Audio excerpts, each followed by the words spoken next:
बँकेची वाटचाल चालू झालेली आहे. खरं म्हणजे मी यवतमाळकरांना या बँकेसाठी आशीर्वाद मागण्यासाठी इथं आलेला आहे.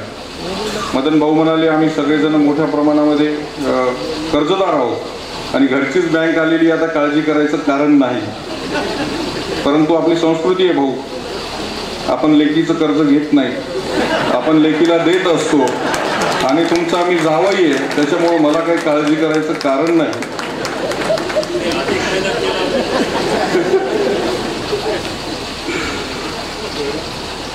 आपल्या सर्व यवतमाळकरांना मी विश्वास देऊ इच्छितो की आपण आमच्या या नांदेड अर्पणवर निश्चित स्वरूपामध्ये विश्वास टाकावा. आपल्या विश्वासास कुठल्याही प्रकारचा तडा जाणार नाही.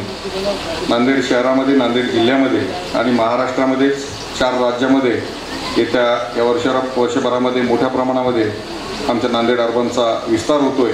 आणि यावर्षी भाऊ आपल्याला अभिमानाने सांगायला हरकत नाही, यवतमाळसाठी 50 कोटी रुपयाचा पतपुरवठा करण्याचं धोरण आम्ही यावर्षीसाठी निश्चित केलेलं आहे. आणि आपण सर्वांनी सहकार्य केल्यानंतर एक मोठ्या प्रमाणामध्ये नांदेड अर्बनचा वटवृक्ष इथं झाल्याशिवाय राहणार नाही. भाऊ खरं मला खूप बोलायचं होतं, परंतु आपल्यालाही गडबड आहे, विमान आहे. पुनश्च एकदा आपल्या सर्वांना या नांदेड अर्बनच्या उद्घाटन प्रसंगी मनापासून शुभेच्छा देतो, आपले आशीर्वाद मागतो व माझे 2 शब्द संपवतो. जय हिंद, जय महाराष्ट्र. धन्यवाद हेमंतरा.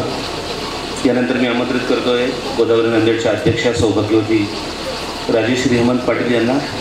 त्यांनी यवतमाळकरांचे आशीर्वाद घेण्याकरता इथे 2 शब्द बोलावे.